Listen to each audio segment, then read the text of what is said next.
Hey everyone, this is a presentation on an overview of the asset management industry.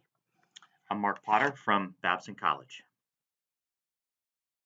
So one of the things that we have to talk about is the financial management or investment management industry as a whole.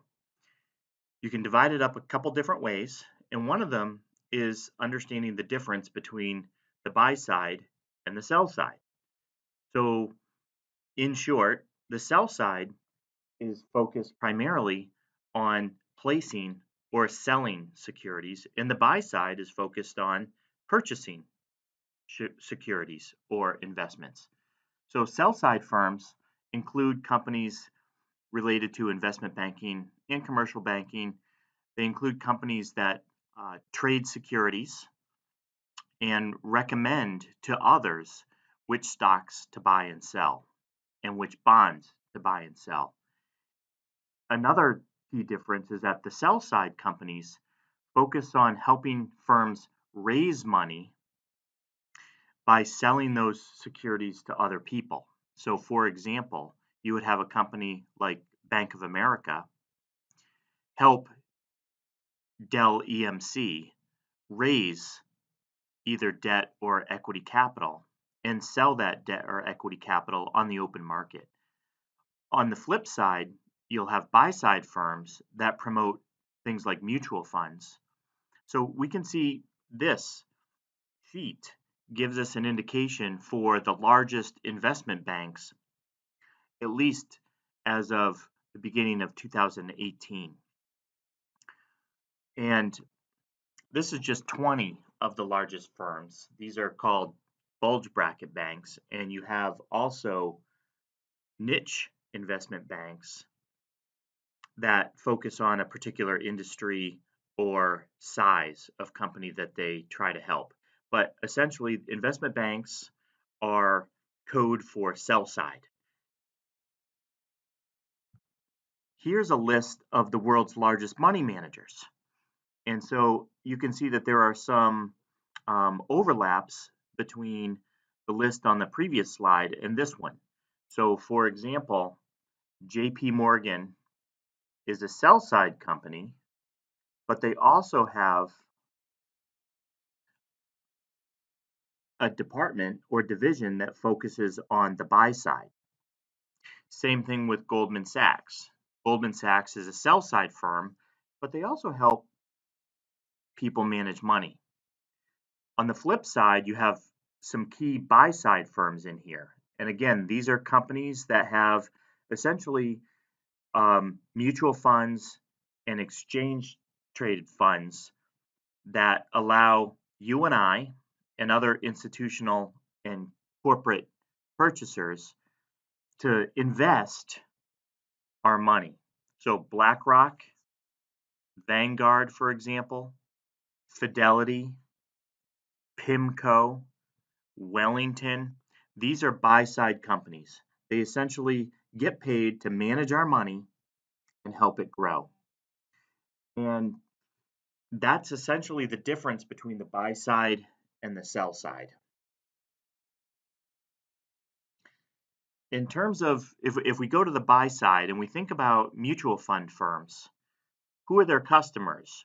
We have people like ourselves, and so we have individuals who, I pay my mortgage and I pay for my car and I pay for my kids' food, and then I have some money left over. And what I do with that is I take it and I invest it in mutual funds to save for things like college and retirement and so on. And I would probably be considered, it says mass affluent here, but essentially it means folks who are able to invest beyond their, have enough disposable income to invest beyond what their day to day needs are. And you can see that this group has grown significantly in the last 10 to 15 years. So this is sort of a proportion of who manages or who invests in these mutual funds. So we've got pension funds, insurance companies, we have governments that have cash that they want to invest, That's called sovereign wealth funds. We have high net worth individuals. These are folks that have maybe top 1 to 3% of um, uh, wealth in different countries. And then we have the everybody else, the mass affluent. And so we can see that from 2004 to 2015, this is not quite doubled in size, but grown significantly. And if we look at which categories have grown the most, that if this overall has almost doubled, the categories that have grown the most include high net worth individuals have grown from 38 to 68 trillion. And also pension funds and the quote unquote everybody else category. And in terms of expectations, this is a PwC PricewaterhouseCoopers study that what do we get to manage? Just because they have the money doesn't mean that we get to manage it. And so this bottom row has penetration rate. So for example, in 2004, buy-side firms and mutual funds manage roughly 31% of customers' wealth. And in 2015, this grew to about 39% of customers' wealth. This is probably going to stay the same for at least a little while. So what have we got? We've got buy-side firms, which manage people's money. And who are the people's money? Pension funds, insurance companies, governments, high net worth individuals, and quote unquote, everybody else. In terms of assets under management, that's AUM, in the past couple years, this has grown to about 70 trillion. You can see the difference between 15 years ago, 10 years ago, and the past couple of years, that the assets under management have grown significantly. But a lot of this has to do with the fact that values have grown. In other words, the value of a stock or of a bond has gotten larger, as opposed to people and companies giving us more of their wealth to manage. So, for example, let's say last year I had $200,000 invested in the stock market. And then the stock market went up by 10%. So I have 220,000 invested in the stock market. I didn't give TIAA, CREF, or Fidelity more money of mine to manage. The value of those stocks have gone up. So that's assets under management versus if I gave them an extra percentage of my pay each week or each month. So how these buy-side firms get paid has to do with both assets under management as well as whether or not I provided additional cash to them each month. So we can see that assets under management has grown, but the flows going into each of these funds has remained relatively flat over the past, call it 5 or 6 years. So this means that buy-side and money management firms are fighting for smaller and smaller proportions of additional money coming in. We can see that assets under management continues to grow around the world, and as a percentage, overall grew at 7%, but it's very different from one region to the next. So Asia tended to have faster growth. Latin America tended to have faster growth. And North America, Europe, Middle East, Africa, Japan, and Australia tended to have smaller than average growth. So when companies and buy-side firms manage other people's money, they get revenue from that. In other words, mutual fund firms charge me each year for managing my money. And they also have costs. So even though assets under management have grown, revenues have not.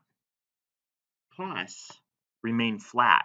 So the profitability, and this is a Boston Consulting Group analysis of the investment management or wealth management industry, is that even though assets under management have grown 7% to about $70 trillion, that the industry itself has not become more profitable. And the reason for that is something that we're going to talk about in a couple of minutes. So when companies manage money, they can choose different products to offer. So for example, these buy-side firms and mutual funds will offer me different choices. I can invest in stocks, bonds, a mix of the two. I can invest in alternative assets like hedge funds, private equity, real estate, currencies. Also, I can pay these companies for me to manage these investments active or passive. In other words, I can buy mutual funds that are managed by a person or group of people that every day look for investments that are undervalued to buy and overvalued to sell. Or I can invest in mutual funds that are passive. In other words, they just seek to match the average performance.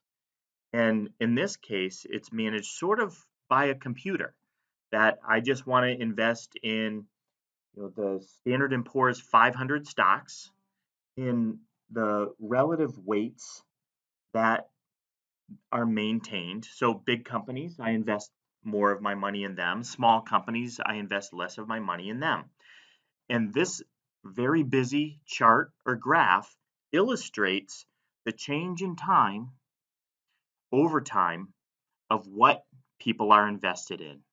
So, for example, on the left-hand side, we have assets under management. In other words, where is the money invested? And on the right-hand side, we have revenues. So which product promotes or supports the most revenue for these buy-side or money management companies? And so let's just focus on the right-hand side for a moment. You can see that the blue area is the largest and has grown significantly from 2003 to 2016 and is expected to continue to grow. What area is that? That's alternative investments. And on the next slide, I'll go through some examples of alternative investments. The green is large, but has stayed relatively constant over the past 15 years. And those are active investments. The yellow is small, but has grown significantly in the last 15 years. And those are called those are solutions. In other words, those are investments that have a specific goal in mind. So for example, a target date fund. I invest in target date funds for my kids' college. So I put money into this target date fund, and it might be target date 2025. And the managers of those mutual funds will manage that money knowing that I will need it in 2025 to pay for my kids' college. So they'll take different risks than a target date fund 2035. We can also see this light green has shrunk and is becoming a smaller proportion of our revenue stream over the last 15 years. And those are actively managed core assets or core securities. And those, again, we'll talk about those on the next slide, but those are essentially actively managed funds that are managed by individuals and teams to buy undervalued and sell overvalued securities. Then finally, we have passive funds, and those are things like ETFs and index funds that were small but are growing. And I want you to focus on the difference between assets under management and revenues. So assets under management, passive funds are growing significantly, but do not make a lot of money for us. Those are low cost to investors. So this chart, another busy chart from the Boston Consulting Group, we have on the vertical axis compound annual growth rates. So which of these types of investments is growing at the fastest rate? So if we focus on just the vertical axis for a minute, we see the fastest growing things that people are investing in are exchange traded funds, both equity exchange traded funds and fixed income exchange traded funds. Also growing quickly are quote unquote solutions. And solutions include these target date and global asset allocation funds. So if I'm saving for retirement and I have 20 years left till I retire, I will tell somebody that I want to put my money into a target date 2040 fund. And a 2040 fund will be managed by somebody so that it takes higher risks when I have a long ways to go till retirement and less risks as I'm approaching retirement and I'm going to need the money. So the things that are highest growth are ETFs and these solutions. Also, infrastructure funds, private debt funds, private equity are also growing at a more quick rate. The things that are not growing are the things toward the bottom of this, which are money market funds, bond funds, fixed income funds. These are things that people invest in. Notice how large they are. These are large circles, but they're not growing very quickly. On the horizontal axis, we have the most profitable. Which ones are the most profitable? So money market funds are the least profitable. Private equity and hedge funds are the most profitable. So private equity has both high growth and profitability. Hedge funds, or investments in multiple hedge funds, is low growth but high profitability. So in terms of both assets under management as well as revenue stream and growth, you can start to get a picture of the investment management and money management industry and how different products are offered to different customer groups. Remember who our customers are. Our customers are pension plans, insurance companies, high net worth individuals, and everybody else. That constitutes the majority of our customers. And what they are electing to put their money into is the stuff on this page. And we have things that are high growth, low growth, high profitability, and low profitability.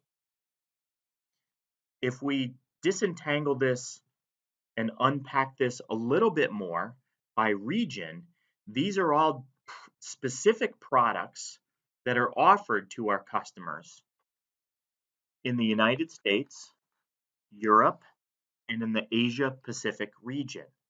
If we focus just on the United States for a couple of minutes, we can see that, like we saw on the previous page, money market is has the largest assets under management. Money market is like cash, okay? It's our day-to-day cash balance, but we want it to earn a little bit of money. We don't want it just sitting in a vault somewhere earning nothing. So we give it to buy-side firms and mutual funds to manage, and it might earn 0.5%, 1%, 1.5%. Not a lot, but it's low risk. And even though it's not a lot, it's better than zero. And then a distant second would be stock mutual funds, and mutual funds that focus on a blend of mostly equity and a little bit of bonds. And then we can see intermediate term bond funds would be next. So intermediate term means short term bonds are, we would lend a company money for less than a year or two. Long term bond funds, we would lend a company money for 25 to 30 years. Intermediate term is 5 to 15 years. Target date, we talked about those. And you can see the laundry list of things that we can invest in. And we can see both the amounts as well as the different colors here. So in the green are active strategies. So these are strategies where we would pay somebody or our customers would pay us to manage their money and do it actively on a day-to-day basis, paying attention to what's going on in the economy, paying attention to what's happening for each thing that they're invested in, and buying and selling according to whether they think that investment is going to go up or down. In the blue, we don't pay attention. We just ride the roller coaster, the day-to-day roller coaster. And if the stock market goes up, we benefit. If the stock market goes down, we lose. But our goal for passive investments is to just match whatever happens in the overall market. And then, of course, we see here in the gray tends to be global emerging markets or specialty funds.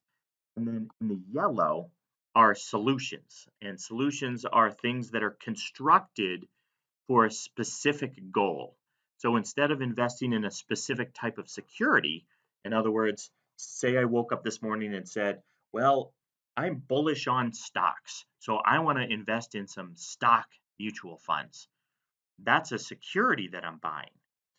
Compare that with a solution strategy where I wake up this morning and I say, wow, I've got a 10-year-old that's going to go to college in 8 years.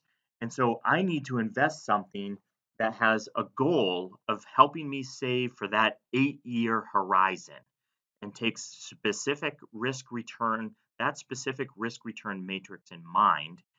And then the mutual fund manager will divide up that investment as she or he sees fit to match that investment goal. Those are solutions.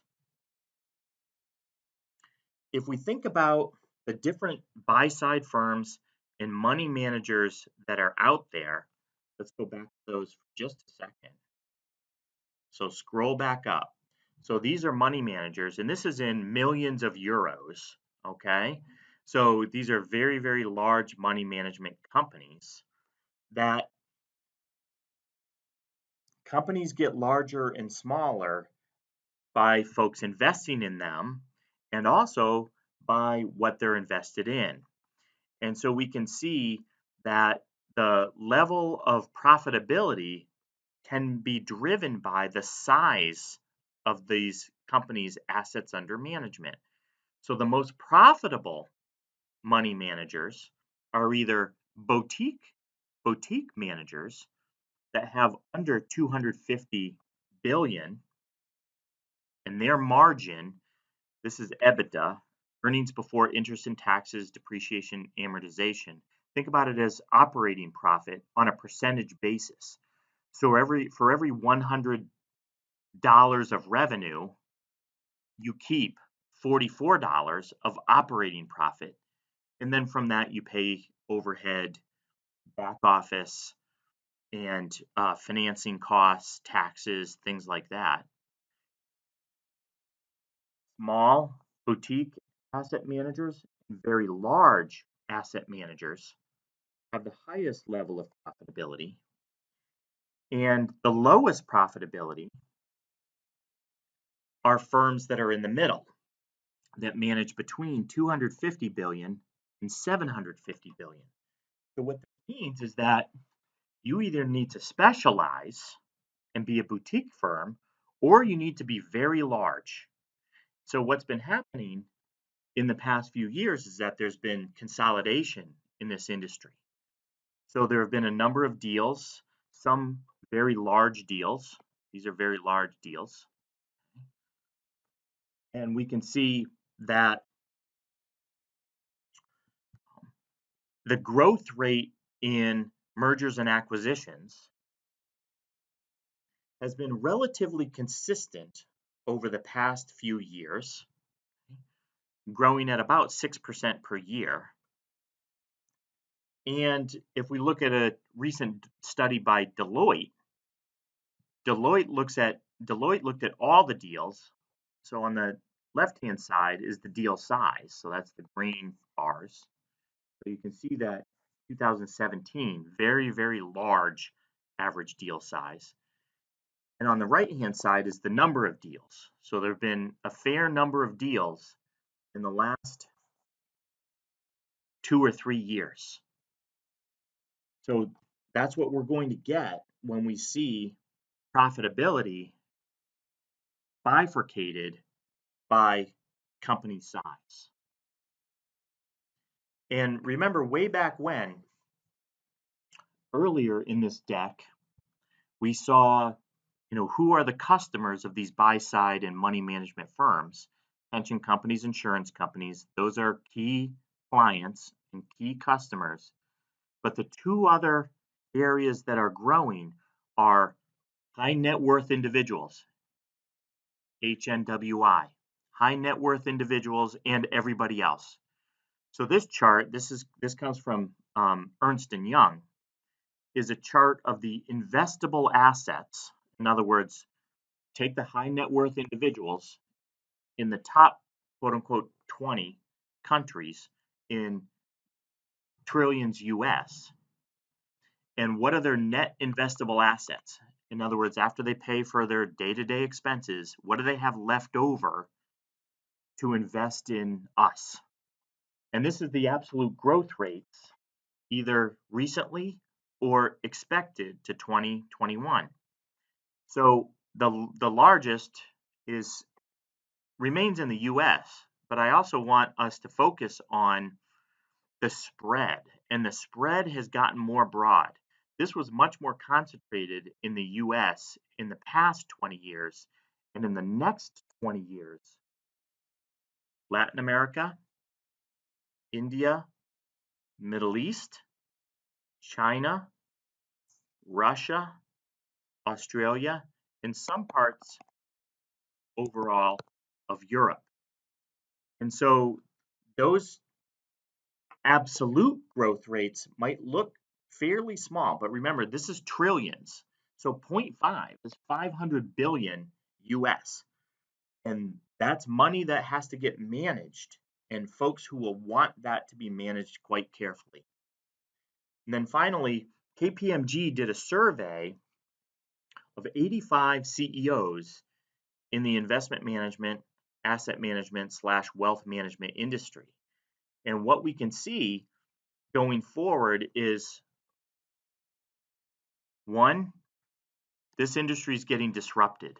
It's getting disrupted for two reasons. One is there's significant global growth, and also folks are concentrating on alternative investment strategies, how technology can help, and cost savings.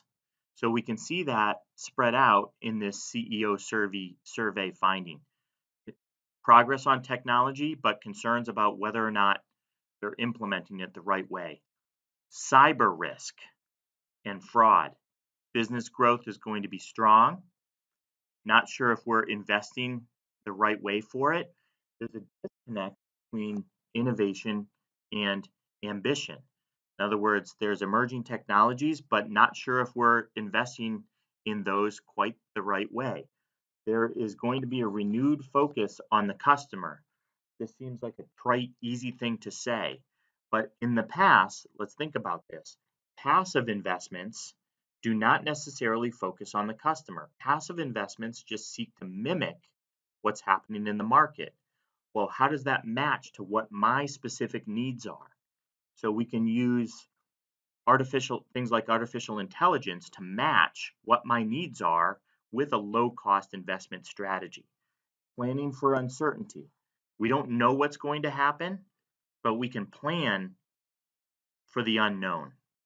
And then what types of risks are going to bubble up to the top? And the types of risks that CEOs are thinking about are getting new products to market, marketing and branding, culture, and vision. So that gives us an overview of the wealth management and investment management industry.